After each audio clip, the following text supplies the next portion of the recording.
if your social feed is on life support, like no one engages, no one shares, no one talks, and you're just not getting any return, I say that we need to act quickly before the body goes cold.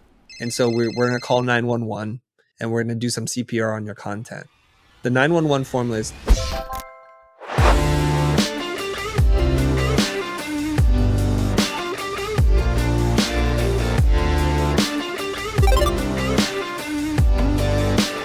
Chris Doe, I appreciate you carving out some time. It's great to connect. happy to be here, Brad.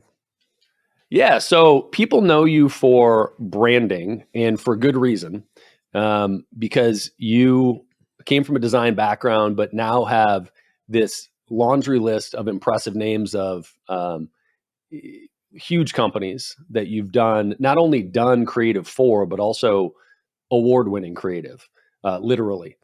So I want to talk about branding, but for the sake of context, for those that don't know you, can you give me sort of the background you got into design, and how did that lead you to be, known as a branding expert and have a oddly successful business around it? Sure. I'll try and make this as brief as possible. Feel free to pull on any of the threads, whatever may interest you. I am a traditionally trained graphic designer, and I've worked in the commercial advertising and music video business for 25-ish years before transitioning into my current role as the CEO and founder of the Futur. So I did client work for a really long time, mostly through advertising agencies.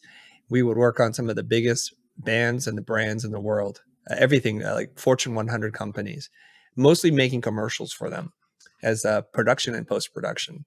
Towards the latter part of that company, which I no longer run, we started doing client direct work. And we learned that there was this whole layer of agency client strategic management that we didn't know anything about. So we had to learn all this stuff. So when you're interfacing with clients directly, it's usually the chief marketing officer. And there's a lot that has to be done between you and them to get their idea or their marketing objective through creative, through copywriting, through design, through all the touch points in which someone is going to come in contact with, that we had to learn, and we were able to level up. Now, more recently, I stopped doing client work in 2018. I am now a full-time content creator. I have a team of about 8 people, and we just make content all day long. And some of that is around branding, some of it is around sales, pricing, negotiations, and things that people may know me for.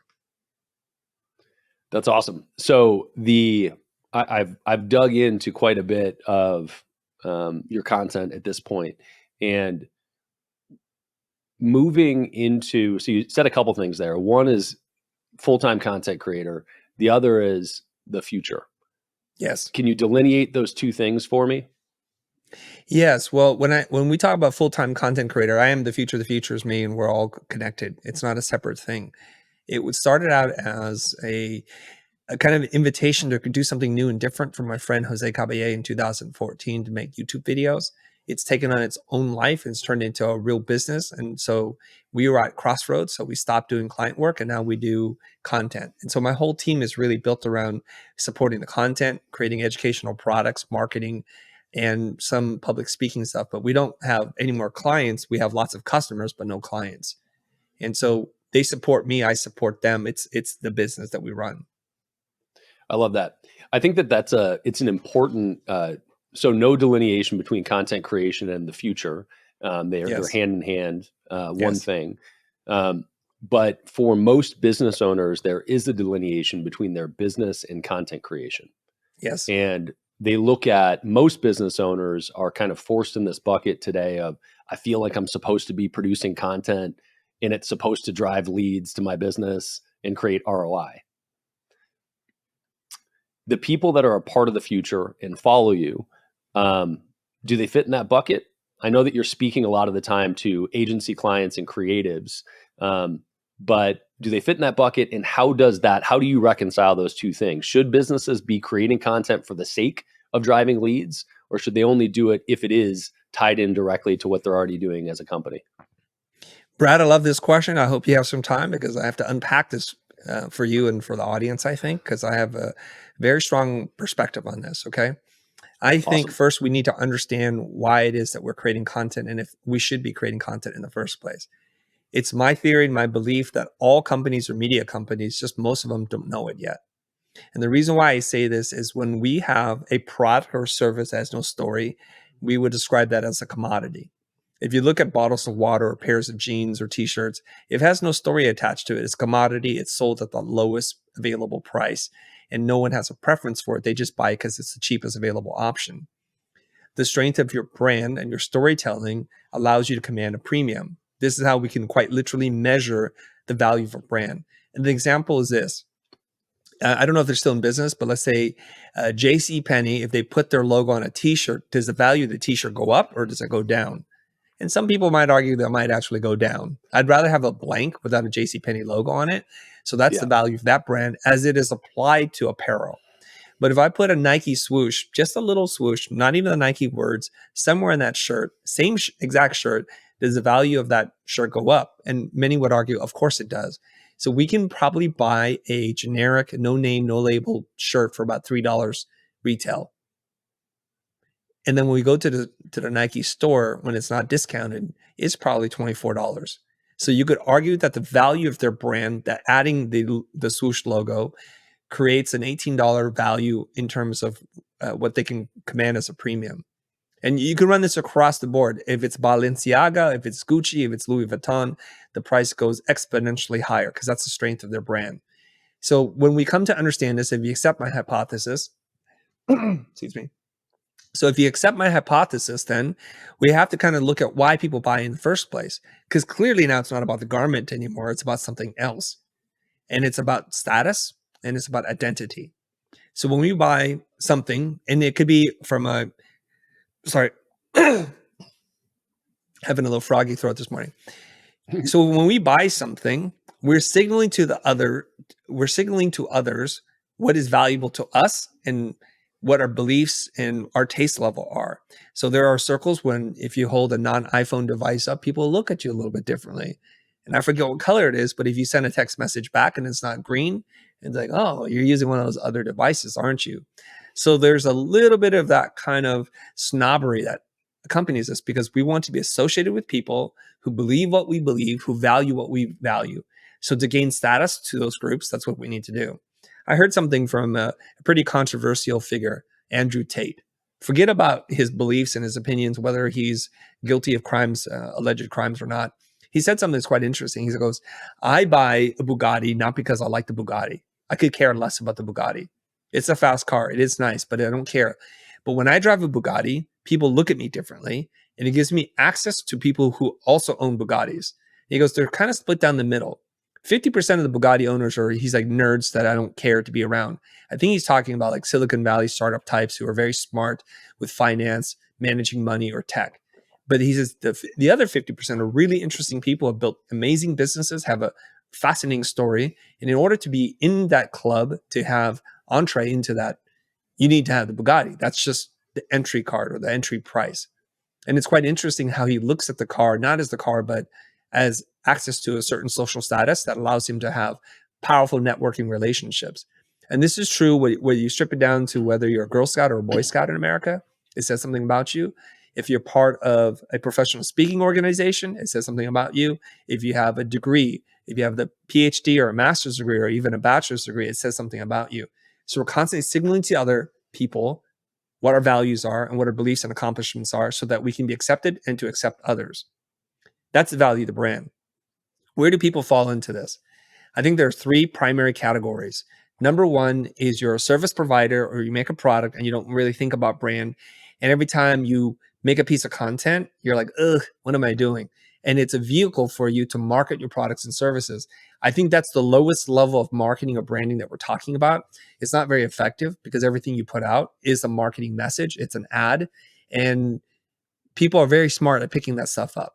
I don't know about you or your audience, but every time you're on a web page and you see all these pop-up banners and ads everywhere, we've become really good at ignoring most of it. I just read the content. I don't even see the ads anymore. They're kind of invisible to my eye. The next tier are people who are a little bit more sophisticated. Their business is more mature, and they're realizing that they need to build a brand story around what they're doing, and they're committed to making content. But they're still a little bit split between, I'm going to make some pieces of content, but I still need to market. It's better than the first group, which is all marketing, but it's not as good as the third group that I'm going to tell you about. The third group realizes that the strength of my brand, my storytelling, how I give value to other people will benefit my business, not in direct performance marketing ways, but in terms of the overall value, the talent that I can attract, the business opportunities and doors that open up for me. And they're committed to doing this as an expression of who they are. Those are the types of people I'm most excited to talk to. Mm. So I love that. And I also think that I have to hit on the Andrew Tate thing, sunk in for a second there, which is the, it is, there was a lot to unpack, but as a consumer, there's an interesting sense of self-awareness to say, I am buying it solely for the brand value and the access. And I use the structure of self-awareness, the construct there very deliberately, because I think that's exactly what it is. Most people shy away from admitting that and don't want to say, oh, I'm spending 2 million on a car because I want to look cool or I want access to rich people. So I Yeah. like the self-awareness there. From a branding perspective, I think it's a good lesson for business owners to look at that and think about that and know that there is a segment there that you can sell into that has that self-awareness, right? And it's sort of if you don't put and this is, I think this is a lesson for all businesses, but if you don't put the super high ticket item there, you're definitely never going to sell it. And if you do, almost always somebody will buy it because it positions you differently that way. Yeah, can we address this? I Yeah, want to dig a little deeper if you don't mind, unless you're going to ask another totally. question about the same thing. No, No? keep going. Okay, Yeah. cool. So you said that you love the self-awareness, and whether people admit it or not, it's happening. We buy into status way more than we are willing to acknowledge, and I think that's just denial. Whether you're aware of it or not, you're doing this all the time. So I was reading, I think Alex Ramosey's book, $100 Million Offers, and he goes, people buy into status all the time. And then he was sharing this story, and then he said that some lady says, no, actually, if you drove up with a Ferrari or a Porsche to my group, you would be an outcast. And he goes, okay, so what do you drive? She goes, a minivan. So why do you drive a minivan? Because it's convenient? No, because to your club, to the group that matters to you, the minivan is what gives you access. It means I'm committed to being a good parent. I'm going to schlep my kids around town. I'm going to be their Uber service for a good portion of life. And I'm really involved and engaged in the nurturing of my own children. That's what signals to them. So you're actually doing the same thing, but it's a different vehicle, quite literally. So whether you're aware of this or not, we're making all these kinds of decisions. Whether you choose to eat at this hamburger place or to buy a good from this department store or that department store, you're making lots of decisions. There's a quote from Ana Lape. She says something to the effect that every dollar that you spend is a vote for the kind of world that you want to live in. And that's a really important thing. And I think we all know this. Every vote that you cast says this is the government I want to be part of. And every dollar you spend makes sure that organization, that company, that business is in business tomorrow, and they beat their competition because you connect more with them. And so the expression goes, the brand with the strongest tribe always wins. The people who are willing to go to bat for you, who are willing to wait in line, who are willing to tell others about you, to proselytize and to become an advocate for your business, you will win. So I generally believe that from a outcome oriented business perspective, and I think there's a lot of other social layers in there, but from a business perspective of just trying to get to the outcome and grow, yes, the stronger tribe is going to win. If we go into the content creation side, you built this construct of 3 different types of content creators, right? Basically, all content has a CTA. Buy my shit. Next content is like it's producing some value, but it still has an ask in there or something. And then the third is all value driven, right? And if I look at likelihood of immediate, well, I can't even say immediate performance, but the latter one focuses on brand and building strength of brand. I think about enterprise companies versus startups and how they allocate dollars typically, historically, relative to brand building. And historically, brand has really been established through enterprise, and they allocate a portion of their budget to brand building. This is like billboard ads, Super Bowl ads, stuff where they don't expect an immediate ROI, but they're doing it because they're big and they want to make sure their brand is present. How do you see the necessity for brand uh, and time spent towards it fitting into, a $0 to $1 million company versus a 10 to 50 versus enterprise? Okay. I think I can answer some of that in a broad sense because I don't spend enough time consulting or coaching companies within those individual categories. So it's just Sure. observations and anecdote. So Yeah. I want to just talk a little bit about what you're talking about is awareness marketing, which is one portion of brand building. And it used to be very effective pre-social media, pre-internet. And that's what the agency world lives in today. And they haven't quite fully figured out the modern landscape of brand building. When you put out a message that then can be refuted, or the messages that we have with each other, the conversations that we have with each other, if it doesn't align with what you're saying, then we don't buy it. And we already know this because if you buy a product, at least I do, on Amazon, I don't care what the advertising says. I just read the reviews. Are there enough Mm. positive reviews? Are there enough critical reviews? Do these feel like real people and not just robots or people you pay to leave your review? And when I go to watch a movie, I look at the Rotten Tomatoes score. I don't really care what the critics say. I don't really care what the marketing machine says. If it has a low Rotten Tomatoes score, which is like a Metacritic, then I'm not really going to go see that movie either. I need enough people to say this is worthwhile of an endeavor for me to do it. And so the conversation and the control of the brand and the brand messaging has shifted dramatically from the corporations to the customers. So the corporations no longer control the brand, the customers control the brand. It's a wild concept, and it's one that a lot of people still don't fully understand or have not even been introduced to the concept. Now, brand is more than just the marketing part of it. It is the culture of the company, the people you hire, because every time that a customer interfaces or comes in contact with your company, an impression is made. If there are enough of these impressions across multiple touch points that creates a positive feeling, then you have a brand. Otherwise, you have collateral damage or something else. You have some other thing that you have to deal with, right?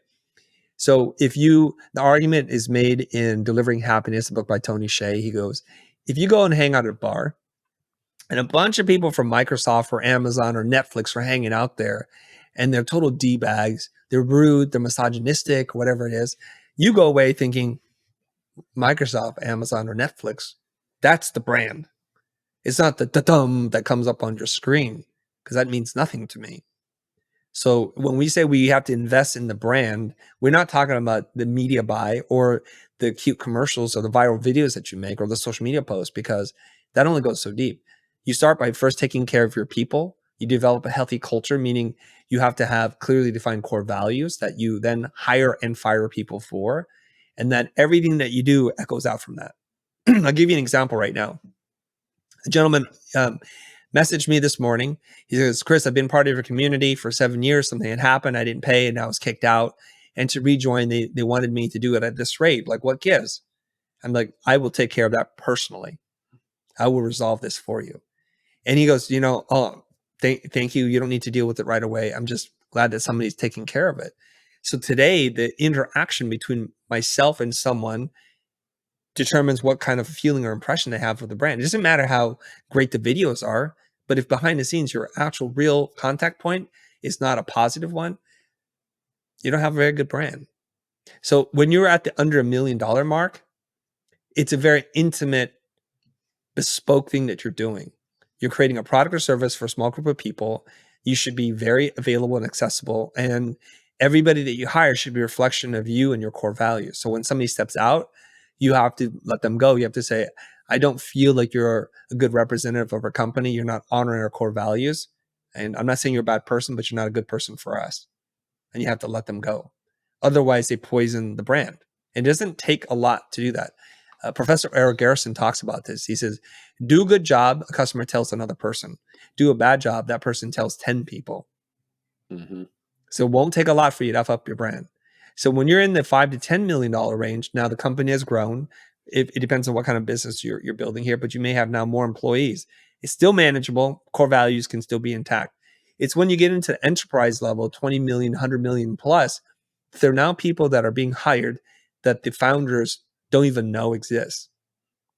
So at that stage of the game, whether you've let your brand run out of control or you are not involved in it to begin with, usually consultants come in, redefine what the company is about, go back into the history about why the company was created in the first place, what the core pillars are of the brand and the values, and so that they can ripple that across all touch points. So from the product design to the packaging to customer service to the marketing to the customer reps and aftercare service, it has to be consistent. It only takes one weak spot in that chain to break the entire chain. Beyond a Million is brought to you by Easy Pay Direct. If you're an entrepreneur and you are still using a product like Stripe or PayPal to accept payments, it is time to find out why the largest names in your industry would never consider doing that. Check out easypaydirect.com/BAM to find out more. I'm a huge advocate of value-based hiring, firing, etc. And one of the lines that I typically find myself saying in interviews is there's like there's probably a blog post somewhere of what you're supposed to ask your interviewee when you're looking for a job. Probably a lot of them, but I get the same questions all the time. And, one of them is to the end of, what's your vision? What are you looking for? And so when I get asked this, I go down the path of, the future vision for Easy Pay Direct and where we are. But the other thing I bring up is I hire and fire based on core values and KPIs. KPIs flesh themselves out. You show up to the job and you don't perform. We can see that. But the value side of it, the important part is that I'm not trying to get people to adopt my values when they come into the company. I'm trying to find people that live in a way that is aligned with how we already behave. And there's a huge difference there. And then through the interview process, of course, it is your job as the person looking for a job to see if you think you're aligned. I just am in a better position to do that because I know our culture very thoroughly and I interview people all day. From a branding perspective, I've heard you say the point of building a personal brand is to get in touch with yourself. What is the point of building a company's brand? Okay, man, you asked really hard questions, and I'm sorry that when you ask a seemingly very simple question, I go on for 25 minutes because maybe someone's listening to us and saying, "God, this guy can't shut up." No, man, you have very interesting approaches to things, and so I'm glad I'm asking you tough questions. That's it's more fun this way. My goodness, I just want to take a moment to acknowledge that Brad's question is simple in its structure and ingenious in its design, and that it's like this key that unlocks multiple doors. And it just you just ask a simple question, bro, just answer it, and I can't because we have to understand one to unpack the other. So in terms, I'm going to try to thread the answer to hit multiple questions here. When you build your personal brand, I think people think it's like your marketing services again, and they're just getting this all wrong. It's like, who are you? What makes you you? What is the true authentic you that you're afraid that the world's going to find out? And authenticity to me is a strange word that is wielded around that I'm like, you guys are making it so complicated. Who are you when no one's watching? It's simply that. Who are you when no one's watching? Everything that you put on becomes a persona. And all of us do this to a degree. The degree in which you do it determines how inauthentic or authentic you are. So some people, you and I, when the cameras stop, we could be talking one way, and as soon as the cameras are rolling, we could adopt a persona or personality. And the bigger the change, the more people are like, whoa, I'm not sure which is the real Brad or which is the real Chris. I endeavor to live such that whether the camera or the microphone's on me or not, I try to be as the same as possible, as similar as possible. Okay. And that's what we talk about authenticity. Well, when you're out there talking about the things that you believe in, Brad, as part of your personal brand. You're writing, you're speaking, you're creating podcasts or videos about what your beliefs are. When it comes to hiring, you'll only attract at a certain point the kinds of people who are attracted to your beliefs and values. And we've done this now. We've been making content long enough such that when people are looking for a job, I don't want people looking for a job. I want people who want to help us build our vision, the mission, and they believe it in their core values. Like, they're fans before they become employees. They're consumers before they become employees. And I love this relationship that we get to have. And I say this, and I realize that there's some privilege that comes with this, because lots of companies don't produce any content. They're like, well, how do we do that? Well, that's part of the problem. Now, to answer your question about like, what is the purpose of branding for a company? There's a multitude of things, but it's not that different than branding for a person, in that once you get to a certain level, whether you're enterprise or not, and the level in which you get to is the point in which no one knows what you stand for anymore. They've lost touch, or maybe it was never defined in the first place because you've never had that dialogue. You saw a need in the market. You thought of a way to make the world a little bit better, or a lot better, and you work on that mission and that vision, and you build that. And you don't even talk about it because you're just, hands in the work and just trying to make things work. And then the market responds and you grow your company. And at some point, people are like, what is our mission? Is it to make more money, or is it to improve the world? Or what's the problem? And this is usually where we have to get back in touch with the founder's story. And so in both cases, I say branding isn't an act of creation, it's an act of remembering. So remembering who you are as the 4 or 5 year old with full of dreams and passions before the world told you couldn't do certain things. We have to get in touch with that. And it's an act of remembering why did Mary found this company? What was she trying to solve? What motivated her? Was it to honor her grandmother's recipe for pasta? Was it to build an inclusive tech company because she herself faced discrimination? What was it about? And we get into that and we try to tell that story so that everybody is dancing to the same beat. I think that's the purpose. So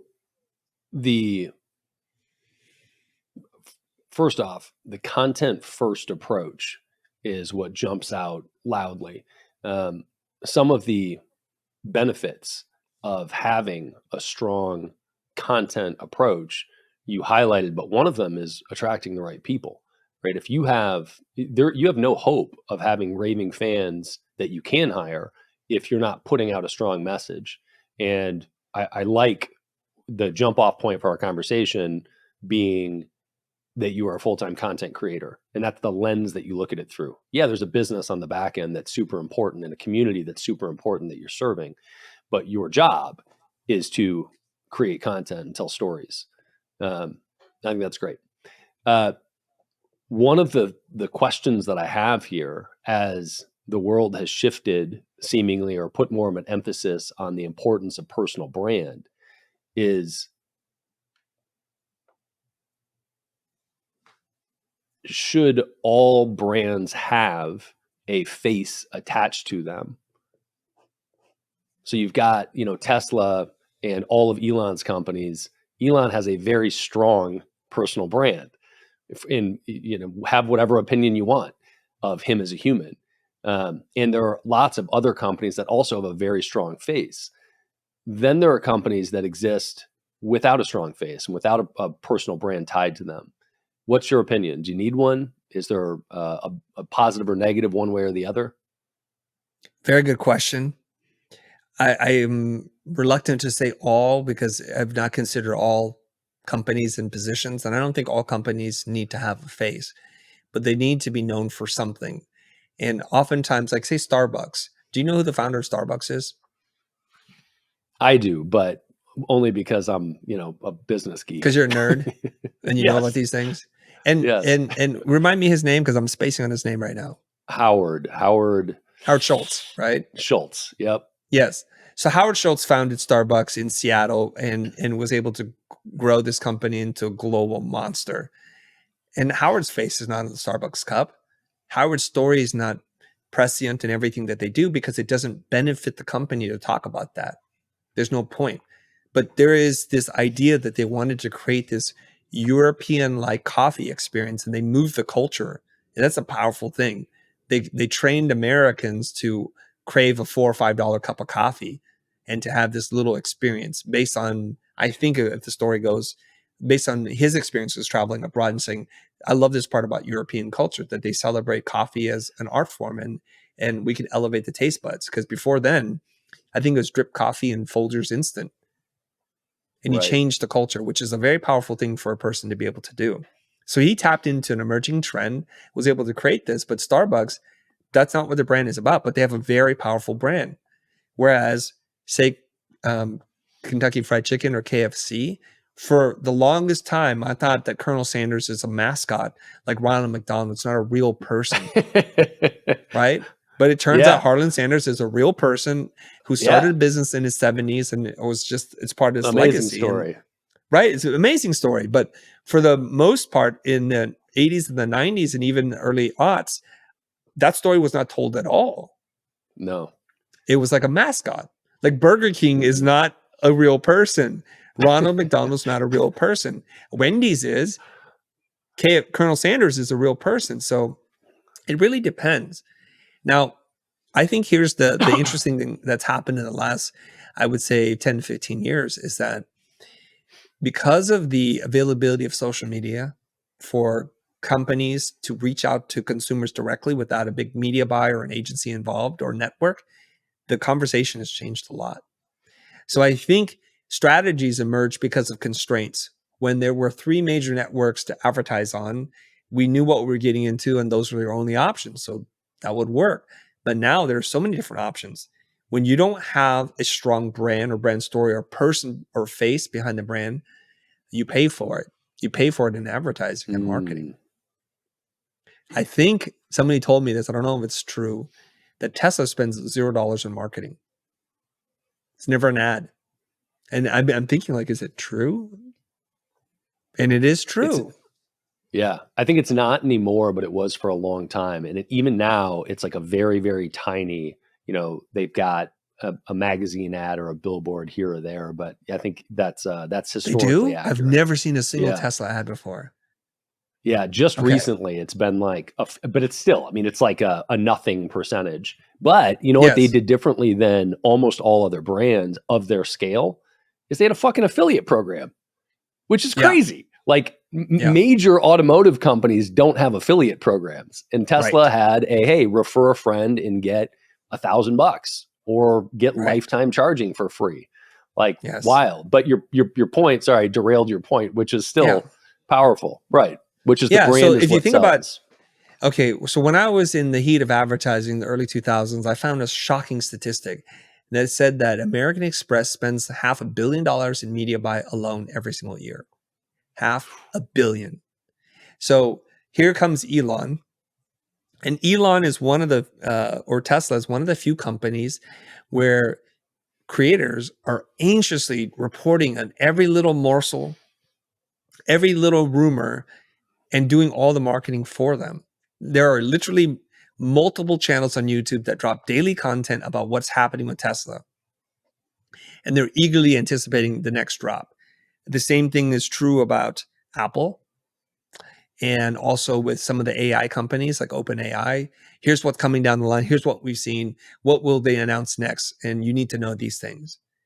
And there's this fervor, this appetite for content. We want to know what happens next. Therefore, it gives rise to the creators who tell us what's going to happen and their wild predictions. And so if you have a strong face and person, then the marketing budget becomes much, much smaller. And there's mystery and there's allure. And anytime they want to do something, they literally hold a press conference. They do a keynote presentation or something like that. Apple does this. And then the media come to them. And they're happy to amplify the message across the social channels. And I think they're all evolving and changing, whether you're saying Tesla's now taking out some advertising. I understand now Apple's also working with some influencers, and they're not just going to say like, we're going to stay on our high and mighty perch and say we're above all this. They can actually work with people to amplify the message. And I love this idea that there's this affiliate referral program from Elon. He's doing things so differently. I love this because instead of spending thousands or hundreds of thousands or millions of dollars in media buy. He's like, who best to sell our cars than the people who are already owners? They convert their friends. Now, I listened to this talk by Seth Godin. He says, what you want to do is you want to create a company or product such that each person is incentivized on an individual basis, not monetarily, to get more of their friends to join it. He goes like, what do you think the first person who had a fax machine did? They told their Hopefully friends, get go buy a somebody- fax yeah. machine. Yeah. I mean, literally, because the Yeah. product becomes more useful and valuable if more people adopt it. So you and I, if we own a Tesla, we're like, well, we need to tell 4 more friends, because the more people that drive Teslas, the more charging stations there will be in the neighborhoods in which we live in. It behooves us to do this.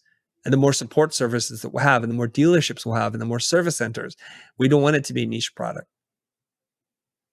But we can't say I that's think true with many products, right? You can't. And I think that there are, the first example, the fax machine, the network effects. I think there are lots of products like that. Tesla is in a unique class like Apple is, where the network effects perhaps were a driver. Tesla obviously put a number behind it and said, hey, we're going to pay you to do this. But both of them are so product forward that they are focused on the product and the experience being badass, right? Like it is, they just, and honestly, Apple paved the way for this. Apple was the first company in my lifetime, right? I'm 43, but nobody made packaging like Apple until Apple. And now Nobody still tons of makes companies packaging do like it. Apple, by the way. Well, that's true, but a lot of people try now. Yeah. Right? Now there's tons of companies out there that make unique boxes for you. And nobody would spend money on that shit previously. But Apple showed people that that was a part of the client experience, the consumer experience, and part of their brand. And sure as shit, you talk about free advertising, the unboxing videos alone on platforms like YouTube, of course, the packaging matters in those, in the presentation of opening it up and looking at it. Yeah. So I think the thing about Apple that still connects itself to Steve Jobs is this idea of insanely great. So people think like the Apple slogan is really think different, but I think it's insanely great. It's something that he would start to say. And I think it captures his personal brand and Apple's DNA in 2 words. And that's why I'm a big proponent for this 2-word brand thing.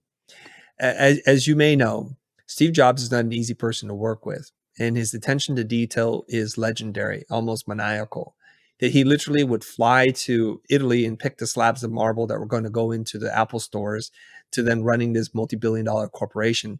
No detail was too small for him to get his hands in, which has its own kind of like negative effect. And I understand even on his deathbed, he was reviewing copy for ads from Shia Day, from Lee Cloud, which is ridiculous to me. So his attention to detail. And there's a rumor that said something like, when they were announcing their new laser printer or something, and they connected it for Steve, and he's like, why doesn't it work with my computer? It should already know. This is ridiculous. Go fix it before we launch. And it's that kind of stuff that is like, I have extremely high standards, and we will not let go of anything. He got mad at his team that was running the Apple store, because when he went to the Apple store, the products did not look like they do in the commercials. So he had them change all the lighting in the store so that it would look like the way they do in the commercials. What he doesn't realize, being a CEO of a multi-billion trillion dollar company, is the photos that you see and the videos that you see are highly manipulated with like 85 different lights and composited together to make this single image look great. I know this because I have friends who shoot for Apple. And so he's like trying to recreate this experience in the store, and the demand to do that, despite the impossibility of it, the feasibility, it didn't matter to him. So that was the insane part. The great part is when you train your entire team to think and work that there's no detail that's too small, you can achieve greatness, right? So insanely great is what drives Apple. So they think about the packaging like, you know what? Packaging is pretty much like a thing you have to do, not a thing you get to enjoy. And then they consult origami experts. They look at the friction of the box and making a satisfying sound, the way it unwraps itself. And now that kind of the shrink wrap that drives people insane, you pull on one tab, the whole thing falls apart. Until then, it's solid. And so now they've given something, an experience to me that I find to be delightful. So a lot of the people who buy Apple products don't throw away the boxes The because the number of Apple experience, the boxes I quality. have in my closet is ridiculous. What are we going to do with it, Brad? Why do we save all the boxes? I don't know, man, but I've probably got like 6 that are tucked away in my closet Yeah, shelf. same. At least 6. And they're displayed on my son's shelf like a prize, like a trophy. And we don't know what we're going to do with them, because when we are ready with our devices, we're ready to give them to someone else. Very rarely are we repackaging them up in the original packaging. But I think what they've done is they've made such exquisite packaging that we feel horrible to throw it away. Yeah. Yeah. It's sort of like throwing away somebody's book. You know, it's this, we're in an era where so many people write books, publish books, self-publish or otherwise, and get them out. And they use it as a marketing. It's like a business card, right? But it's a piece of marketing material, because nobody throws away somebody's book, whether you're going to read it or not, or even have an intention of it.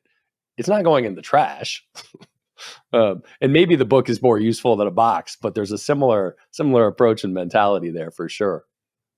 Yeah. I like, one of the things that you said that I think is a really big takeaway is this idea of setting a standard that is impossible, but whether it's impossible or not, having the standard is what drives people towards excellence. And even if they never hit the mark of perfection, they're driving in that direction. And it creates a different culture, community, and set of values than if you don't set that really high standard. Have you read the newest Elon Musk book, the Walter Isaacson version? No. So great book. But one of the recurring themes is Elon, I can't remember the exact language he uses, but it's something along the lines of irrationally urgent. And it's like a core value for Elon's companies, that everybody does things and they're on the same page, that we have irrational urgency. And again, it's one of these notions of, even when you use that language, you realize that this is not rational, but we're all on the same page that we're doing this shit now, right? And when we find a problem, we are fixing it now. Does it have to be done tomorrow? Well, in this culture, it does. And whether that's irrational or not, that sense of urgency allows them to drive innovation quicker. And so I love that framework of, set the bar up there, put the highest priced product, make the standard impossibly great, and then see what the company does to follow and see what kind of culture you create in doing that. Yeah, I think that mantra, I hope that's the mantra because I like it a lot. It's a very much a Silicon Valley thing where, was it Facebook that says move fast, break things or something like that? Yeah. So it's this idea that everyone is out to destroy us. We need to pretend like tomorrow doesn't exist and we fight for each and every day. But if you tie that into the larger narrative, one that I think Elon mastered years ago when he was talking about Tesla and why are we doing what we're doing. I remember the press conference quite vividly in my mind because my wife had a very different reaction. One that I was like, oh, this is really interesting. He's done something.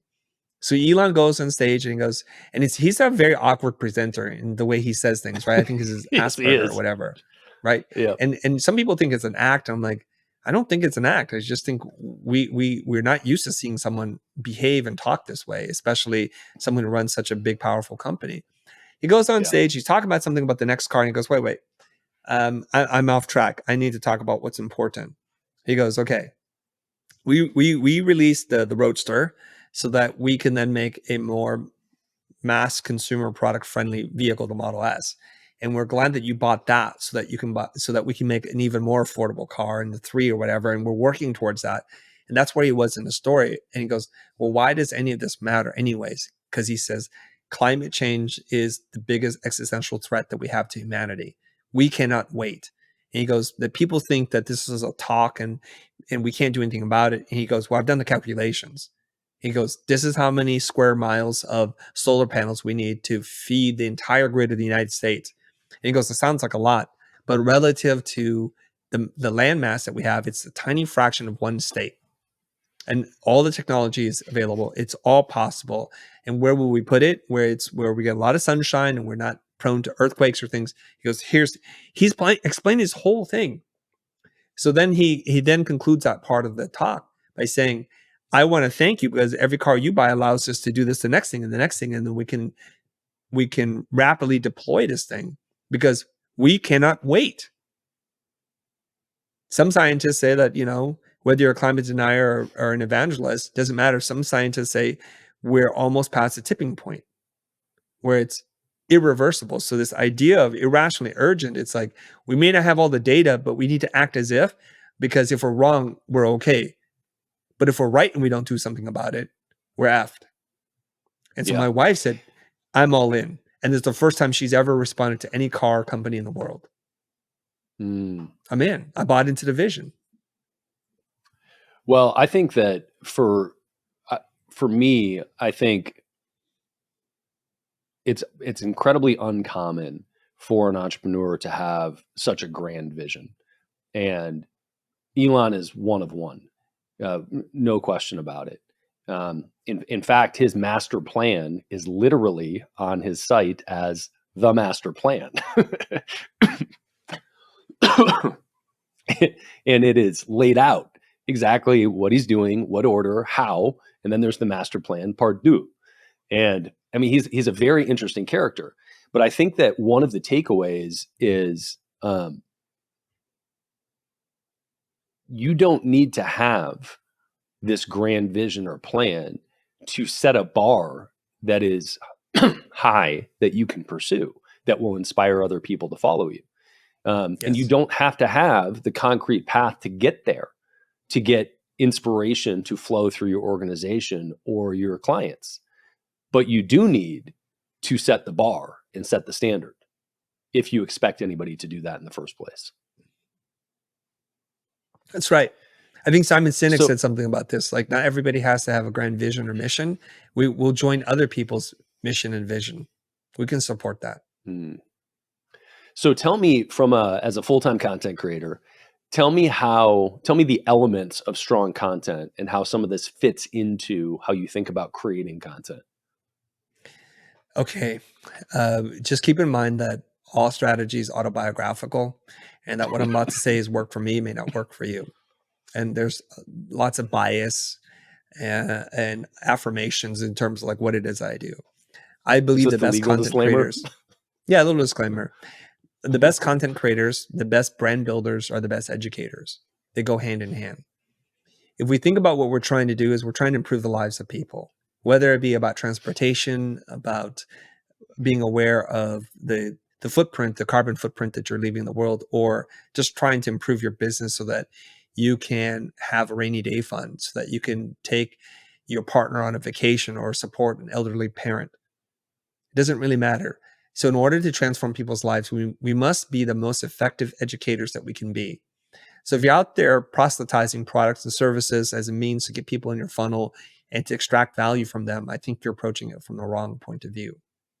You should be thinking about, how do I put money in your pocket such that your pockets are so full, the change that falls out of it is something that you're willing to reciprocate back to us so that we can continue to do this, so that you're making an active decision to vote for the kind of world that you want to live in. But we start with the premise, give value to a point in which a person starts to feel guilty. And then they'll go turn around, they'll become a sustaining member. They'll join your coaching community. They'll buy a product that they don't need, or they'll gift it to their friends because they're in such they've been so transformed and they've been moved emotionally to do so. And we do this in a way that I think feels congruent with my values. And I'm not saying I'm not out there pitching. I am. I'm not saying there's zero call to action. There has to be, because at times people just don't know what to do. And you need to give them the opportunity to say, I'd like to give back. Thank you for allowing me to do this. And I've been really shy about this before. I'm not so shy about it anymore. So let's go with the call to action theme here. If you're looking at, let's use a use case. Let's say you've got and you can use yourself if you want here. Let's just start there. What's the breakdown? If you're putting out X amount of content, what percentage of it has a CTA in it? And how do you decide? Yes. I'm working on something new right now. And I want to just put this out there, and I'm not 100% committed to it yet. So this is a fairly new idea I'm trying out. If your social feeds have just basically is on life support, like no one engages, no one shares, no one talks, and you're just creating work and you're feeling really burnt out about it because you're not getting any return, I say that we need to act quickly before the body goes cold. And so we're going to call 911 and we're going to do some CPR on your content. The 911 formula is 9 pieces of value: ask for nothing, educate purely, demonstrate what it is that you do, help people. 1 piece of content that's really personal, something about you, about what you do, show them a behind the scenes moment so they know there's a real person behind it. Because all education, it starts to feel really distant. Like, where's Colonel Sanders again? Like, wait, Steve who? Elon what? So we find that mix. And I think that a lot of people lean in on the education part and then they get no traction because it's like, well, who the hell are you? I don't know anything about you, your life, your story, about your perspective, about your experience. And I want to connect with the human behind it. So 9 pieces of value, 1 personal thing that has nothing to do with anything except for, you know what? This is my life. I'm going to turn the camera around and I'm going to show you what it looks like just for a moment. And the last one is a call to action. So that one is one where you give a full-throated pitch on whatever it is that you want. And you can do this without trying to mask it as a piece of content or value. You can just say, literally, I have a new program that I'm launching. I'd love to have you in it. Thanks for considering it. And now back to the regularly programmed content. So 9 pieces of value, education-based or inspiration, 1 BTS, behind the scenes, and then 1 strong call to action so that you can make money so you keep doing this. That's awesome. I see first of all, I am a huge fan of, I think everybody needs concrete structure. I think everybody is served by concrete structure, I should say. And so I love the framework. The other is anytime, this wasn't an acronym, but it was the same sort of device where you latched onto 911, which I think is awesome. Super memorable. In terms of the 9 pieces of content that add value, the thing that jumped out to me is sort of the variations that I see of that currently. And some of it is teaching, the value is teaching, and some of it, the value is entertainment. And Right. I think that, some humans are better fit for one versus the other. From a personal brand perspective, that all makes sense to me. Hey, my character is capable of doing, I am just a funny person, right? Or I want to be on stage, or look at me, or whatever, right? From a company's brand perspective, I immediately think, like, we sell credit card processing and merchant accounts. It is a fundamentally dry topic and subject matter. It's also super important because businesses, if they can't accept payments, they've got a big problem. In the scheme of something like that, when you think about education or entertainment, let's take that brand. Where do you think those 9 pieces of content should fit? What type of stuff? And obviously, you don't know our space, right? But do you think it should be all educating around it? Do you think that you should, with drier brands, you should focus more on entertainment or humor or other types of content in those 9? How does that strike you? Okay, good question. I think it requires a couple of different things, some variables to be ironed out before I can make a recommendation. Number 1 is, who's the ideal client avatar? We focus on the minimal viable audience and we kind of understand who they are. And when I say that to people, like, well, it's entrepreneurs, and like, that's not a minimum viable audience. If you can't see them, and the test is, if you can't predict where they eat, what channels they watch, what books they're reading, what movies they enjoy, and where they'll be next, then you've got no avatar. So we kind of have to reduce it down to your ideal client avatar. And once you have that, then you can make some predictions about what are their hopes and dreams, what is the pain point that they have. And there's an exercise that I do in my brand strategy workshop where we say, okay, what are all the jobs to be done that this person has to deal with on a daily basis? Make breakfast, drop the kids off at school, or check in on Johnny's homework, and then answer 55 emails, and then write a report. Just go down the list and then see where all the gaps are. So what are the gaps connected to each one of those tasks? So the jobs to get done. So preparing breakfast. Well, what is the obstacle? What's the gap there? Well, there's not a lot of time. What's in the fridge isn't always like what I want to cook, and providing good, healthy meals for my children. So you just write down as many gaps as you can think of. Okay. So you attach each job with a gap. And then you ask yourself, what is the opportunity? What, if anything, can we do in our line of work that would make their lives a little bit easier? And some of them we have no answers to, but we try to answer them as best as we can.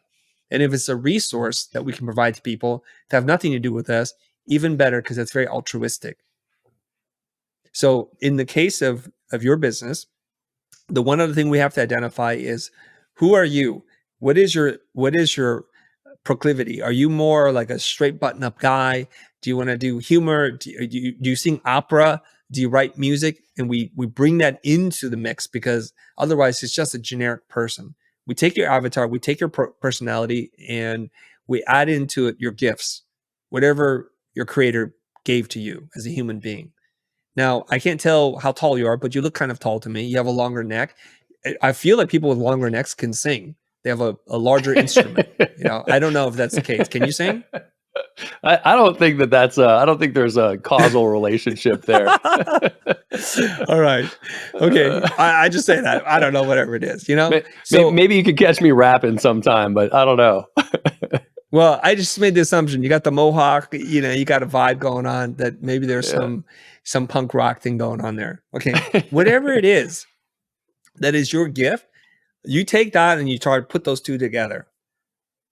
And because the reason why we need to do that is because we live in a time that we're over communicated to, and we're drowning in information. But people are still hungry for information. And why is that? And the idea that you can actually say or do something new, it's a dumb idea.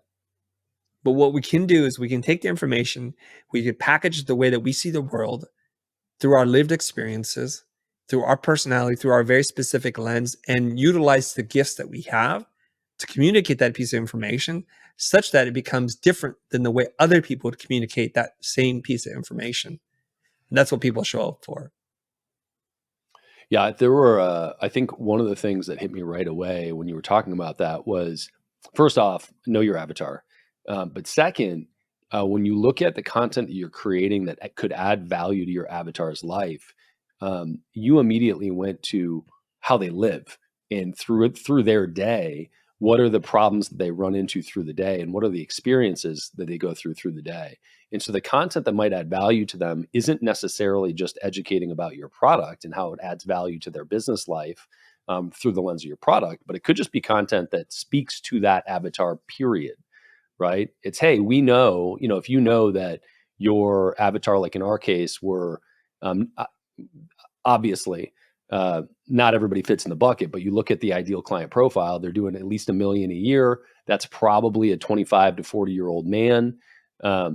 And it's card not present, which means that they're probably tech focused. They're better online than others. We can make assumptions about how they spend their days. Right. And so we can push content around those things. I think those are awesome takeaways for people.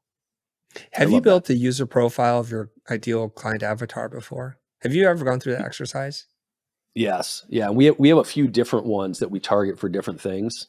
But I think that, one of the things, back to kind of structure and framework, I think that it's the type of exercise that is fun to go through, and sometimes eye-opening to go through a different time through somebody else's framework, because, it's sort of the notion of, you can read the same book 10 different times at 10 different points in your life, and it'll be a different book each time. Yeah. You have new information, right? Yeah. You as a human you've changed. are in a new the book place. hasn't. You've changed. You got it. And the same thing is true of companies, right? You go through the life cycle of a company, and years later, you look at it, and even if the change isn't radical, little tiny 1-degree shifts put you in a new place a year from now, 5 years from now, 10 years from now. Yeah. You don't know this about me, Brad, but I used to teach sequential design at Art Center for about 15 years. And it's with a bunch of creative folks. And so one of the things we get people to do is to act in their mind as the characters in the story so that they can create a world. It's world building, right? And it's an exercise that we do. And then Awesome. it has real world implications into unlocking creativity. I'm So gonna I make say, my like, staff whenever we do draw a that. storyboard, right? What did you just say? I said I'm going to make my staff do that. Okay. So when we ask people, when we look at their storyboard sequence, it's very predictable as to what their first take on it's going to be. It's going to be shockingly not surprising that the point of view is almost always from the person that's exactly the same height as they are. Mm. And oftentimes the same gender as they are. But when we're talking about creating a title sequence for a serial killer, well, hopefully you're not a serial killer. So how do you get in their mind? What are they doing? We have to kind of leave our lens and we have to adopt this thing. And I consider it like that that classic movie. It's called Manhunter. I don't know if you're old enough to see that, but he's I know the a name, but I don't remember profiler, it. right? Mm-hmm. So the beginning of the story, and this, I promise it'll make sense in a bit. So he's retired and there was a crime in his person's house and it feels like it's a serial killer. And they call him and he's like, no, I don't want to do this. He goes, we need you. He goes, you know what happened last time? So there's this question like, what happened last time? So he profiles criminals so well that he starts to see the world through their eyes and he gets all messed up himself. He's that immersed in the profiling. And I think that's what we need to do for a little bit without becoming a serial killer. So I asked them, if you were to tell the story from the point of view of a toddler who's yet to walk, what does the scene look like? And we have them redraw it. And they're seeing the bottoms of tables. They're noticing chunks of gum, or they're playing with something on the floor, like a tear in the carpet. And it's a very different lens and perspective. I said, now what happens if you're a fly? Like literally a little fly flying around and you're looking at the exact same sequence. Well, how would that look like to you? Well, probably a wide angle lens, right? And being able to see everything with a field of view that we're not used to, because I believe flies can see almost 360 because of the way their eyes are oriented in the lens. And we're probably seeing it from a place and an angle in which it's sometimes high, sometimes it's low. We can literally fly through a little loop, and what that would create in the sensation, we can swing around a plant and frame the shot that way. So we start to look at the world in a different way. When we talk about building client avatars, we need to do the same thing. We have to forget we're Brad or Chris or Mary or Jenny. We want to say, forget about that. This is not about us. It's about them. Let's inhabit their mind, their world, and their space. What color pants are they wearing? Do they wear pants? Or is it only a dress or a skirt or leggings or joggers or whatever it is? Are they wearing shoes? We try to do this and we build really deep psychological profiles of the person, so much so that we can draw them. We know where they shop. We know what brands they like. We call it brand affinity. It's like what brands are they most connected to? We can understand or make an educated guess about where they went to school, what they majored in, if they finished their degree or not. And when you have that deep psychological profile, your avatar is going to be really, really good. And this is a creative exercise in figuring out there are new products and services that we could create that could triple our revenue this year. Or the content that we create will be much more hard hitting, or the engagement will go through the roof. And that's what we're trying to do. So starting with a really good, deep customer avatar is the starting point. Now, good news is with the advancements in AI, you don't necessarily have to call a brand strategist and spend a full day workshop doing this.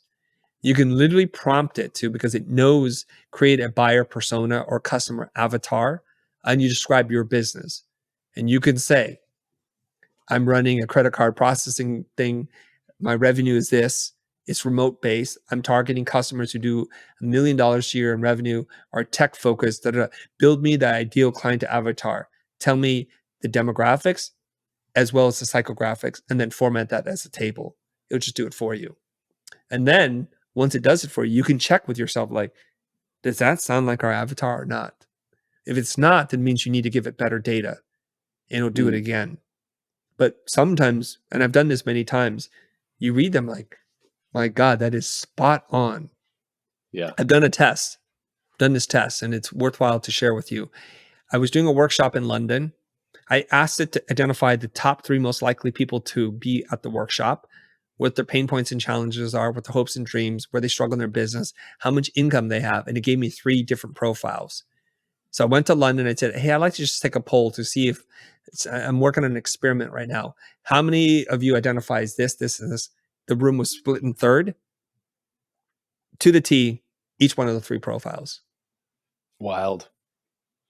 Well, so I want to dig into that specifically, and I'll also I want to highlight a couple things. One is the depth of the avatar and how much that impacts potentially everything in your company, how you speak to them, what your advertising looks like, what kind of content you create, what your sales scripts are like, how you behave in general can be in better alignment if you have a better grasp on not just the external avatar, but sort of the psychographics, right? Who they are inside, how they think, how they behave, what they do, where their time goes. That's a really valuable takeaway. The other is that you are likely to have multiple avatars in your company. And so like for us, I brought up, the people doing $1 million a year. Well, we have a huge chunk of clients that are doing much less than that, right? That are on the come up, on the upswing. But we don't spend advertising dollars towards them. So that avatar of a brand new entrepreneur, a solopreneur that's trying to get things done, how we build what we do with that information is going to be different, right? The outputs are going to be different. And it tells a different story internally of how we need to interact with them. So I think it's a really good exercise all the way across the board that adds a lot of value. You brought up AI. It is 2024. I think we're in sort of like the initial beginning seasons of crazy, ridiculous change, but it's the first time ever where we've got a really functional robot to talk to, which is now there are a bunch of them, right? These initial big models, language-based models. How do you see AI impacting marketing agencies at large? Whew. I think I sometimes watch channels on Discovery about futurists talking about their predictions. And they ask them, and almost always they say something very similar, which is, what's the biggest challenge of being a futurist? And the answer is something like, to not be limited by my human imagination, that everything I think can be done will be done faster and on an exponential scale better than I think. And so when you're asking me, the longer the timeline for prediction, the crazier I have to be in terms of predicting what's going to happen. Because humans tend to look at linear progression and say, well, it'll be twice as good every 2 years. And so by 8 years, it'll be 16 times as good. No, it'll be 64 times as good. It's not even the same kind of league.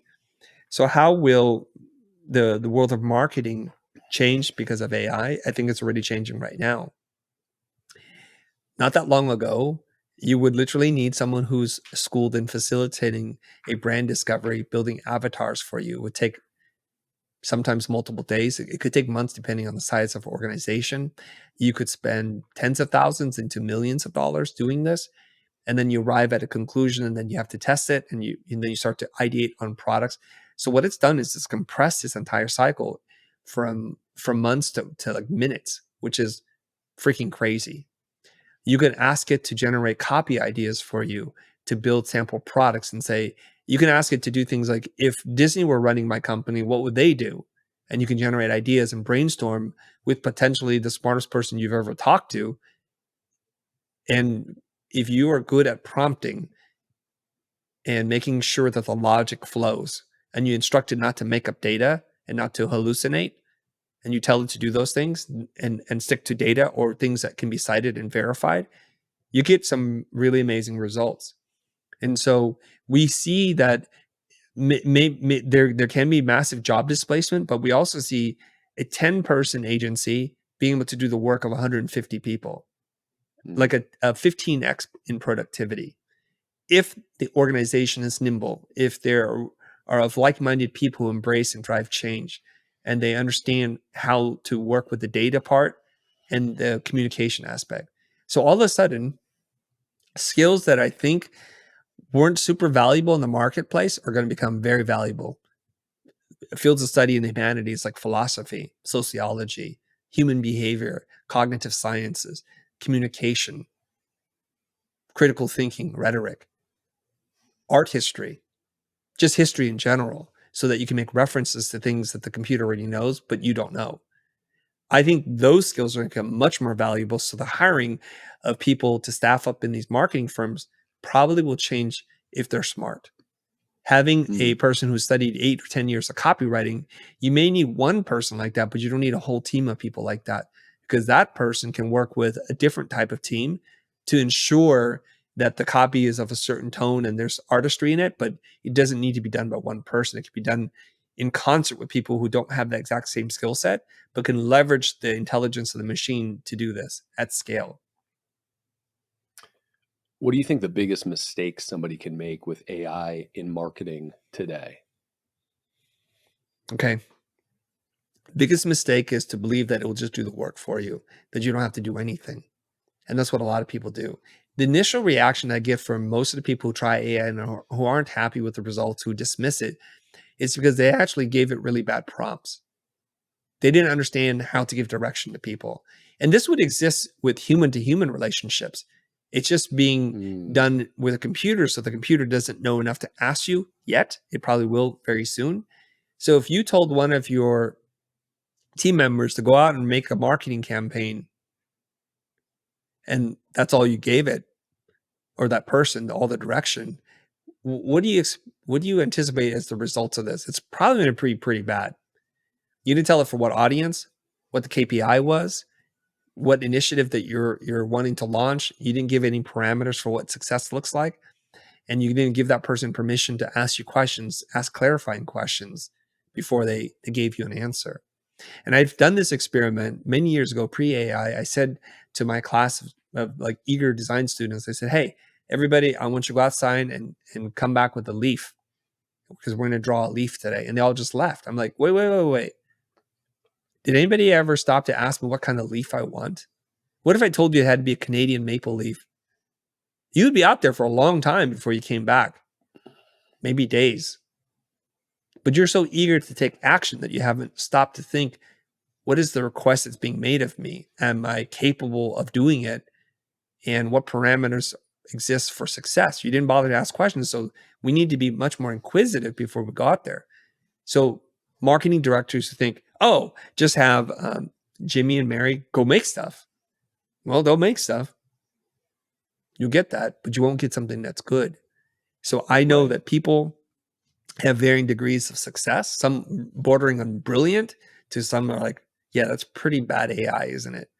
And so what AI won't do currently is it won't give you what you don't know what to ask for.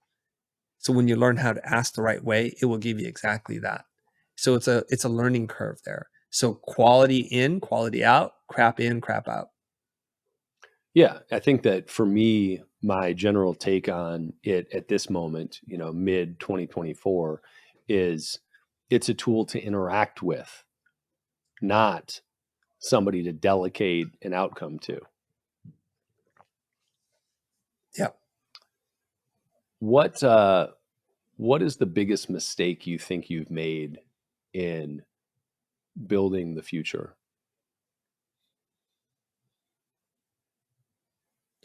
I think we're going through it right now. I think the biggest mistake that we've made is that information and the premium we put on information is racing towards zero. There's a lot of people who say information is worthless at this point. And I was talking to one of my friends who was an educator at a university, and she pointed out something I thought was pretty insightful. She said, universities used to be the source of information. That's where you went to learn. It wasn't available anywhere. And now information is available everywhere, yet universities are still able to command a premium for what they do, especially the good ones. And it's become, we're the curators of information now. Mm-hmm. So there are 3,000 books that you can read in marketing.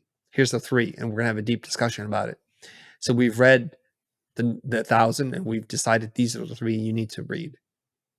And we'll help you go through it so that you can extract maximum value from it. So the mistake that we're making right now is we make information products as the way to make a living, but information is available everywhere. And we're actually contributing to our own demise in that we produce ungated content that is what we should be charging money for. And so when people can't keep up with the kind of content we're producing, I think it's impacting them and their ability to say, well, I can't follow the stuff you give away for free and I enjoy it. Why would I buy a course from you when I know I can't even do that? Is it going to exponentially change my life such that I'm willing to give you my hard-earned money? So we're struggling with this right now because our friends who are in the information product space are all having challenges around selling purely information. Interesting. Okay. So God is a designer, type, ampersand, icon, but not really. How many fucking hats do you have? You are paying attention, Brad. How many fucking hats do you have? Too many? I like the icon hat. The icon hat with it crossed off is fantastic. Yeah. I love it. Though it took me a while to figure out what was going on. And now in this particular lighting, I can see it a little bit better, but how do you think about those hats playing into your personal brand? Great question. You know, for a long time, I didn't wear a hat and I just thought I didn't look good in them. It's not because of any other reason. And I was at one of my students' wedding and there was a Filipino guy and there was a guy walking around that just had the coolest style. Turned out he was the DJ and he was wearing a flat brim cap. And when I saw him wear it, I'm like, that's how you wear a cap. So I started wearing a cap for functional reasons, but then it became branding reasons. Functionally, it's because I'm bald and I have a shiny head. I don't have dry skin. So when the light hits it, it's like a chrome ball. And the story I always tell people is like, my team is very politely dancing around the subject that it's too shiny. So they're flagging off flights, they're adjusting things so that it just doesn't become like a burned in white spot on my head. And I see them moving things about. I'm like, guys, what's the problem? Why aren't we recording yet? They're like, we're just adjusting the light. Stand by. I said, would it be better for you guys if I wore a hat? They're like, yes, please. Thank you. Then they moved all the lights back and everything was cool again. I just went out in my room, grabbed a hat, put it on. And then one of the things that happens is when you do something consistently, it becomes part of your brand. So be careful what it is that you do. Because what I want to do is when you see me for a minute, absolutely. When you see me for a second, whether it's on a stories or reels, I want you to quickly know that it's me. Not just from my voice, not just from my glasses, but every part of it needs to be me. And I wanted to carry that into the real world because I'm an introvert. I enjoy talking to people, but I don't know how to begin conversations with people. So now that I appear a certain way on camera, I need to appear exactly the same way in person so that somebody down the street or at a conference will say, hey, Chris, we saw you from across the aisleway. And that's really critical for me from a branding recognition point of view. And there's a phrase that I'm liking a lot now. It's better to be weird or different than it is to be better. People focus too much on being better, but it's better to be different. And different is just another word to say weird. So anything that makes you a little bit deviation from the norm helps you to stand out. So initially, the cap that I wore was from a brand I love. It's called G-Star, and it says raw. And when we're doing live streams, which is usually where people would see me, like I'm coming in hot. I'm going to say what I'm going to say. I have a strong opinion, and you might feel raw about it afterwards. And so people are like, great, except for when we see you, Chris, it says war and not raw because it's flipped in the mirror. I'm like, okay, I'm not promoting war, obviously. Okay, let me try to change that. So then I bought this hat, and it says type. Literally, it has Helvetica, it says type, and I wore that hat. So that's the hat that I became known for. And then somebody from the internet, a friend of mine, reaches out and says, hey, I've got this company called God is a Designer. Would you wear my cap? No obligation, but I'm going to send it to you. I'm like, well, no obligation. If it's not cool, I'm not going to wear it. I get it. I'm like, that's cool. It's Helvetica. It's justified left. I'm cool with this. So I start wearing the hat, and that becomes the thing. I'm not even religious. that becomes a thing. I help his company. He's a friend. It all works. So now I just have a rotation of different hats. And it's weird. You wear one hat for too long, and then that's what everybody says, that's you now. That has to be you. Yep. So the reason why I started wearing this hat, Brad, is because when I was traveling in Porto, my luggage was stolen. I lost half of my luggage. I lost a bunch of hats and clothing. So I was capless. And I'm speaking. And so I've got the shiny head syndrome. I'm like, as early as possible, take me to some stores and I need to go find a new hat. And this hat spoke to me because the brand D Squared, it says Icon. And I just felt like I can't wear a hat that says Icon. That is a little bit too self-important. But what I realized is there are these Italian Canadians who have a sense of humor. And so there's some sarcasm, irony in it. But I found the one with the tape on it. It spoke to me. So I'm like, I have to get this. And now this is the hat I wear all the time. Did the hat come with the tape on it, or did you put it on there? 100% with the tape on it. Oh, interesting. I thought you put it on. I mean, there were like probably 3 dozen hats on the shelf. I walked in there. I'm like, that one. Can I have that one? So that's. And I've tried applying tape to my other hats because I think it's really cool. But the way this is fused on there, you can actually see some of the lettering through. But regular tape sits on top of the letters and it's a different effect. Yeah, totally. This is fused in there. Well, I as a man with a mohawk, I get it. And as an introvert also, I get it. There's no question that if you have something that's unique, people come to you to open dialogue. And if you stand out, people come to you to open dialogue. And again, be careful what you ask for. But from a business perspective and a connection perspective, there is no question that that is an asset. And then you get to do what you can to control that. Yeah. Funny thing in the real world, when I wear that goddess designer hat, I was walking down the aisleway of a Southwest flight. And on that flight, 3 different people talked to me and they had 3 very different reactions, which is exactly what I want. First one says, yes, he is. Second person says, is she? And the other one's like, does God exist? I'm like, all 3 are welcome. And I'm willing to have a conversation with you if you want to. So people assume that it means one thing, but it's actually open to many interpretations. And it's just a fun way to provoke a conversation, which I need help with. Yeah, well, you want to amplify it more. Wear a shirt that says I'm not religious while you're wearing it. Or atheist or something, right? Yeah, totally. And I would totally, wear that too. Yeah. I would totally do that. Yeah, I love that. Yeah. Chris Doe, I appreciate you carving out time, man. It's been awesome. It's super fun talking to you. And I think there are a lot of good takeaways for people. You wrote a book called Pocket Full of Dough, which I want to mention just because I like saying the title and I think it's great. But where do you want to point people in general? What's your CTA for this episode? I would love for people who are interested in either personal branding or joining a coaching community of creative entrepreneurs to go look us up at thefutur.com. It's FUTUR. There's no E at the end. So it's thefutur.com. And there's a quiz that you can take. And it will help you identify like what might be right for you. We call this the success roadmap. So if you can go to that, that'd be awesome. Love it, man. I appreciate it. Well, until next time. Okay. Thank you very much, Brad. Thank you, man.